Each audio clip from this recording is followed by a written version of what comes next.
with a rich Celtic tradition connected to, but entirely distinct from, the rest of the United Kingdom. Looking back at my experience with the Duck universe, one thing I always liked about it was Scrooge, who was sort of my entry point into it with the '87 Ducktales cartoon. And one thing I appreciated about Scrooge was, well, he was this larger-than-life character with this wealth of knowledge and experience, as well as a wealth of, well, wealth. And going even deeper, what I found was also interesting was the Clan McDuck.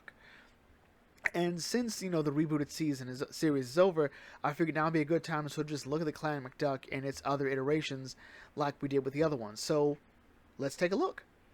So let's start at the beginning with the Duckman himself, Carl Barks. The first mention we get of Clan McDuck is through Scrooge in the Donald Duck story, The Old Castle Secret, also Scrooge's second appearance in the comics. And we learned about Clan McDuck, Castle McDuck, Sir Ader McDuck, Sir Swamphole, Sir Roast, and Sir Quackley, as well as the McDuck treasures, one of many McDuck treasures. Ultimately, the Old Castle Secret tells the story of a once great Scottish family, with Scrooge as the last surviving male member of the family.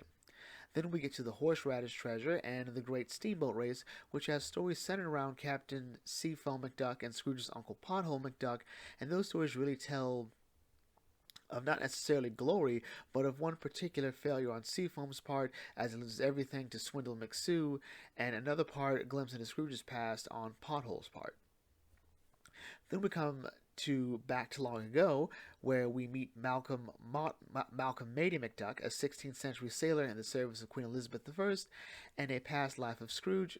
Finally, and we have the Hound of the Whiskervilles, where once again we see Castle McDuck, though in ruins this time, and the McDuck family tartan pattern, as well as finding out about the Hound, the devil dog that scared the McDucks out of their ancestral home. Outside of the inconsistency with the castle, Barks takes what I'd call a measured approach to Clan McDuck as a whole. The stories aren't so much about them as they are the adventure created by them. Next comes Don Rosa, and like I've said before, Rosa likes to build and expand upon different things Barks has said in his books, namely this gargantuan epic of awesomeness that is the life of Scrooge. If you had to compare the two, I would say Barks is Cornelius Coote, the founder of Duckburg, and Rosa is Scrooge, the man who came and built upon the foundation. There is no Duckburg without both of them. Rose's take on Clan McDuck feels very Game of Thrones, if I had to use something more contemporary to it. It's best shown in the opening pages of Life of Scrooge, the last of the Clan McDuck. As a matter of fact, that entire first chapter shows us not just the deceased members of Clan McDuck that Barks mentioned, like Sir Ader, Sir Swamphole, Seafoam, and Quackley, but also introduces Scrooge's immediate family, and his father Fergus, Mother Downey, younger sisters Matilda and Hortense, and his uncle Jake and Angus, Angus being Pothole that we heard about in the Great Steamboat Race. Rosa sort of walks the line between an epic Game of Thrones take on Clan McDuck and sort of a Downton Abbey approach to it, where there may be an epic history, but it is humanized more through the failures from both within and without the clan. Both Last of the Clan McDuck and New Laird of Castle McDuck keep its focus on Scrooge and his heritage, first in how he views the clan, his sense of pride in it, and if he can help restore the glory later in the clan judging him to see if he is worthy of carrying on the McDuck legacy. Then we get more family moments in Billionaire of Dismal Downs, and the mentioning of how the Clan McDuck founded the village of McDuck. I probably butchered that, but also the tender moments of Scrooge at his mother's grave, and his last moments with his father, as well as moments with Scrooge's sisters, the later two moments being of great significance to Scrooge's character. Then Rosa kicks it up to 11 with the reveal of the McDucks were keepers of the treasure of the, hang on, let me check my notes here, the Knights Templar. So Scrooge has the Ark of the Covenant and the Holy Grail for the time being.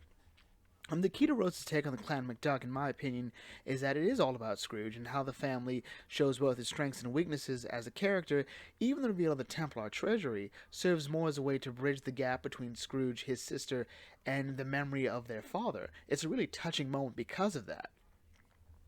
Next, we come to the '87 cartoon. Now, the '87 has 3 episodes and one game that explores the McDuck family. We have Down and Out in Duckburg, which really just tells the horseradish story in a Ducktales setting. Curse of Castle McDuck, which told a loose version of the Hound of the Whiskervilles, omitting the Whiskervilles, oddly enough, and making it a druid story, introducing the castle builder of Silas McDuck, a one mention of of a McDuck in Shakespeare's Lost Play and Much Ado About Scrooge, and finally, a compressed tale of Scrooge's life in Once Upon a Dime, where we meet Scrooge's McPapa and McMama, 'cause Scotland. The DuckTales 2 game for the Game Boy Color mentions a McDuck treasure hidden by Fergus McDuck, though this doesn't seem to be the same Fergus that is Scrooge's father. The 87 cartoon is an odd bunch, I'd say. Down and Out and Curse of Castle McDuck are decent in a vacuum, as they mostly just loosely adapt the comics, but Once Upon a Dime has the same problem as the next group. Ultimately, the DuckTales take is sort of similar to Barks's, because it just sort of happens within the context of the story, and Barks would sort of spread it out across the story, mention it here and there. We don't really feel like it's contradicting itself, but I would say Scrooge's origin in Once Upon a Dime contradicts the Curse of Castle McDuck, and even more so the horseradish story that's adapted in Down and Out in Duckburg. At least it's my take on it. So, coming to the reboot takes a different approach than the 87 version, in that the reboot uses the greater lore to tell a tighter character-based story. Secrets of Castle McDuck uses the castle and the family to tell a story about Huey and Louie finding out that Dewey has been trying to find out what happened to their mother behind their backs. While at the same time, Scrooge and his father, Fergus, patch things up, where Fergus reveals to Scrooge that he was the one that arranged for him to get his number one dime. And I think we should probably do a video on the number one dime later on. But anyway, on a lower standpoint, I think it's fine. The only issue is Fergus and Scrooge's relationship. One thing about Scrooge and his parents was that them being gone and Scrooge never knowing about the role Fergus played in Scrooge's dime, to me felt stronger, as well as the impact Fergus has on Scrooge even after his death.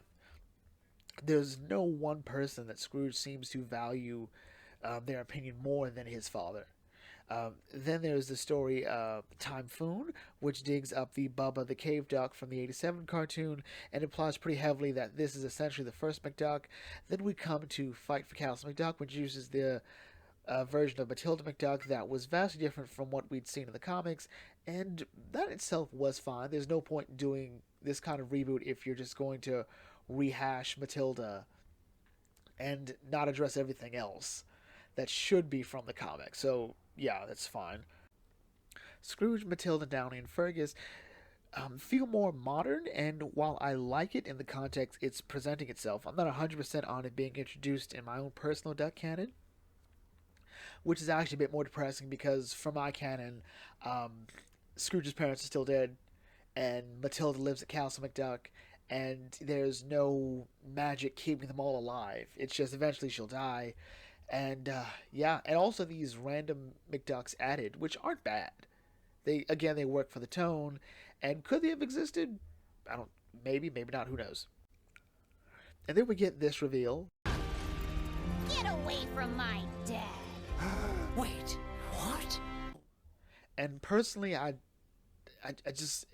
don't like the reveal, even in the context of just the reboot. Is Webby now more important to the family, that she's somewhat of a blood relation? I mean, she's Scrooge's clone, and Webby is taking to mean that, Scrooge is her dad. But looking at something like, say, Lilo and Stitch, which already had this great message that, family isn't always blood, to say that she matters more now because she's directly related to the Duck family, to me kind of undermines the entire thing. Ultimately, the 2017 reboot puts more emphasis on the kids as the inheritors of Clan McDuck, and that's fine. Sequence was more about the boys, stepping into carrying the Clan McDuck legacy, and Webby, revealed to be Scrooge's daughter, is more about her than it is about him, and that's fine. It sort of speaks to the change of the guard. So the 87 DuckTales cartoon was really more about Scrooge. It just sort of was, honestly. I mean, that was the primary reason why Donald wasn't a mainstay in the series. They felt that he would take away attention from Scrooge. The 2017 reboot, it really is about Huey, Dewey, and Louie. I mean, they start the show off in the same way that Scrooge starts the 87 one off. It is their story. They're the ones trying to push a narrative, push the story along. And again, that's fine within that context. But for the greater Duck lore, I gotta give it to Rosa and Barks, really, because they're essentially the same thing in this light. all Rosa does is expand on Barks' work, and he does it in a bit of a better way here. Same thing. It's Duckburg.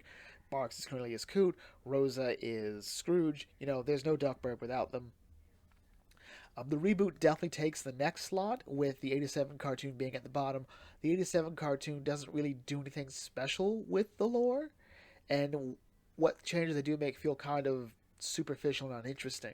The 2017 is at least trying to tell an intricate story with the lore, even when it expands on a way that I'm not 100% on. So anyway, let's bring this video to close here. If you are new to the Bucket Think Tank, feel free to like, comment, share, subscribe, check out some other videos, and I will catch you all later. This is the Bucket Think Tank signing off. Thanks for watching, and as always, may your fandom serve you well.